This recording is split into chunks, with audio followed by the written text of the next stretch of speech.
Hello, hello, it's Kitti, proud to be your thought organizer, coming to you live on a very pleasant day in Atlanta, Canada, and I hope it is a pleasant day where you are.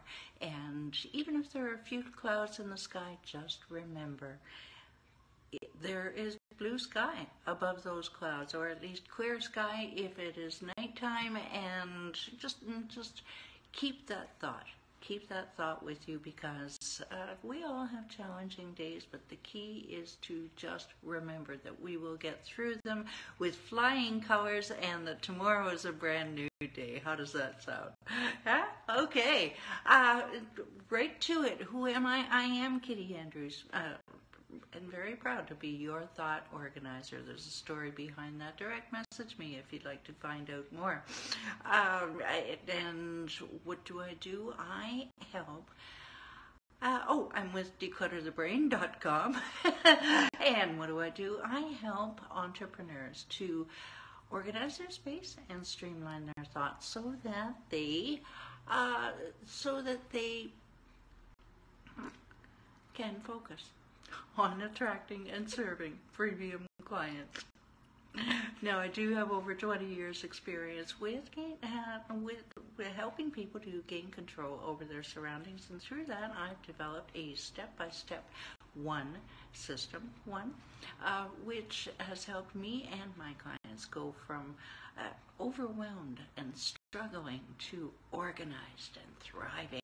Yeah, that's the key. Is that sounding good? Yes. I do believe that. Hello, oh hi, Michael, and hello to you. Thank you for joining. Excuse me. Talk about easily distracted. It is Happy Friday, everybody, and the very last day of September. Where does the time go? I do believe that physical clutter and lack of concentration are very closely intertwined, and that is why I developed that step-by-step one system. And we'll be talking a little bit more about that and an upcoming special event that I have that I'd like to invite you to. But in the interim, let's just get right to our content, shall we? This week, and it's our Friday edition, which is our synopsis edition of the entire week. Hello, Sarah. Good to see you.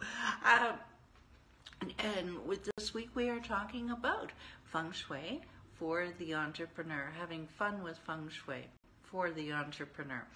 And it basically, the idea is that Feng Shui has been around it's not new. It has been practiced by the Chinese populace for, so depending on where you read, around about 3,500 years.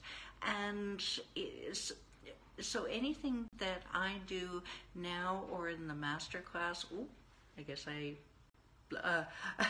jumped the gun on that one. Yeah. Anything I teach and a lot of what you read is just an overview. It only scratches the surface.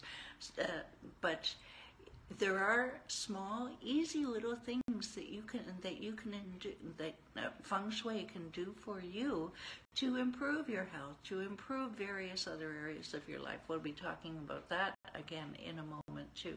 However, know that this is not a toy. It's not something that you just move furniture around and wait for a magical life, for money to fall from the sky, all right? It has to be done with intention. What do I mean by that? I mean, choose a certain area of your life that you want to improve, and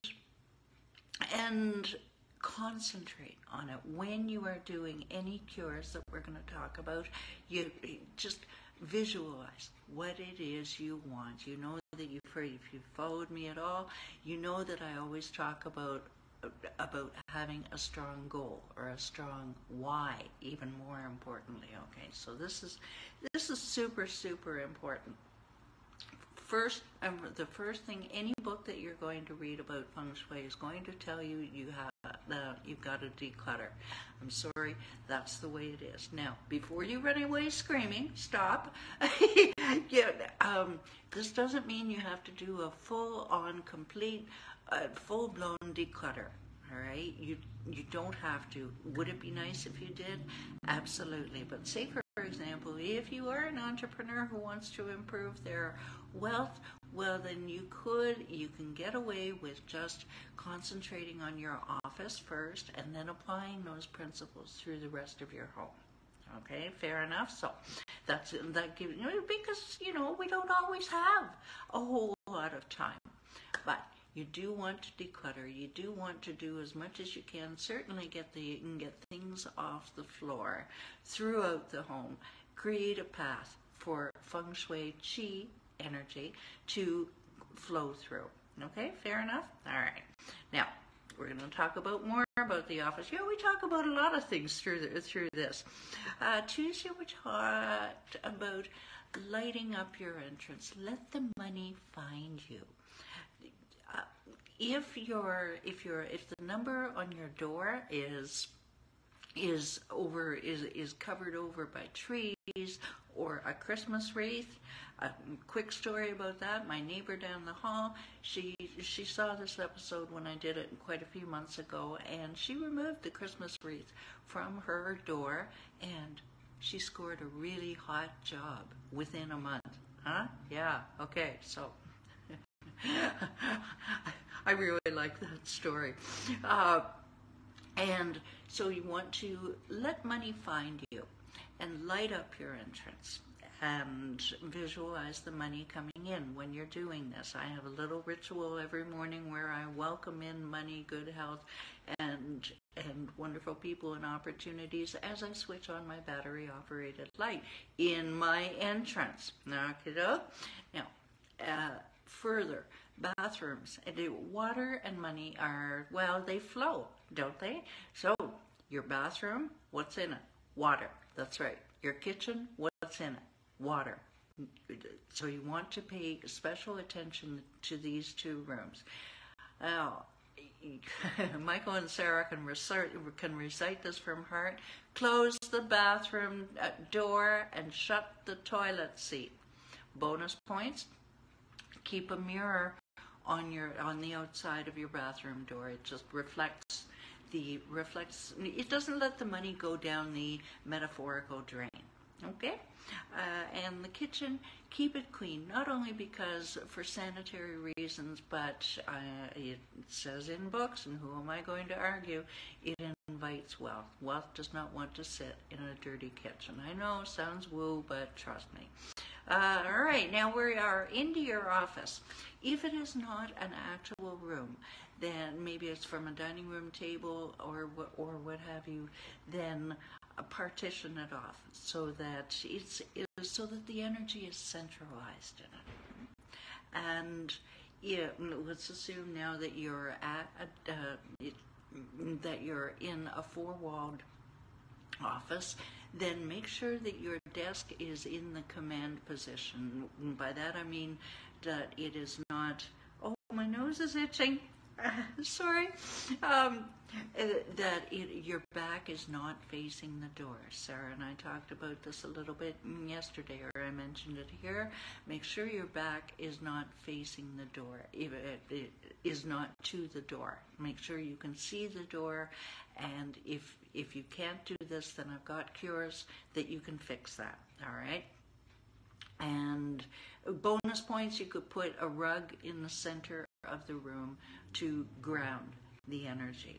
Yesterday, I showed you the Octagon, and we're trying to demystify this a bit because, again, people think that Feng Shui is confusing, and it isn't. It doesn't have to be. All you need to know is, and in our master class, we teach you about how to draw a floor plan. Doesn't have to be architecturally sound, just a floor plan. And then you put your Feng Shui Octagon over it.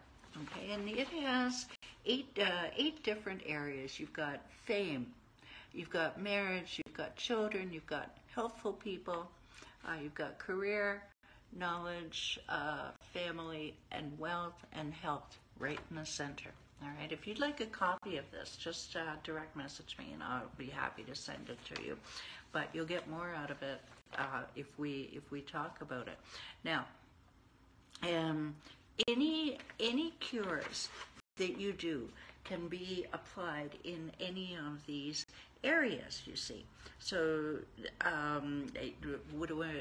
cures, wind chimes, for example, anything that promotes movement, wind chimes, plants, a little crystal, and you can use colors to significant colors like red and purple are very and green in that order are very good money colors. Note that I have the red pig behind me. He sits on my front door all the time, but I brought him in for your dining and dancing pleasure today.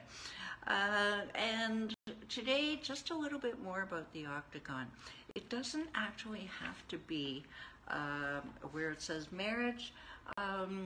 That in the business world can equal partnerships. Makes sense? Marriage, partnerships, children, right here. That can equal clients. Fame is also your reputation. Your reputation in town, your reputation if you work in an office, what have you.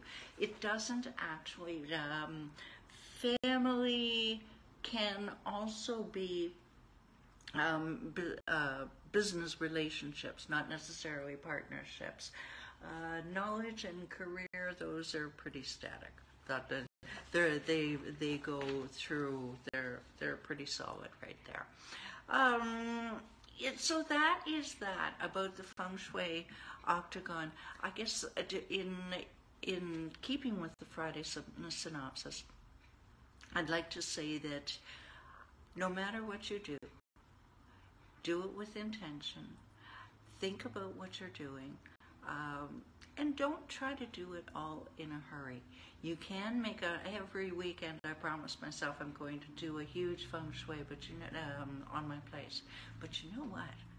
I've been having better results by doing things, what is it, guys? One step at a time.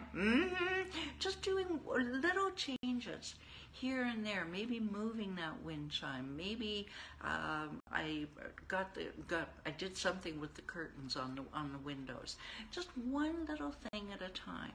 Kind of, I guess, to let the energy settle and see what it's doing. You like that, huh, Sarah? Thank you very much. And see how that works. Believe me, when you do things gradually, because it's also tempting for us to overachievers, to want it all done at once, have everything done at once, get frustrated with ourselves because we can't get it all done at once. Well, guess what, sunshine? I am learning that it doesn't happen that way. It happens one step at a time, especially for I'm not going to give away the secret yet. Okay. Now, if you enjoyed this video, whether you're watching live on, like Sarah and Michael here, on replay, on LinkedIn, Twitter, Instagram, or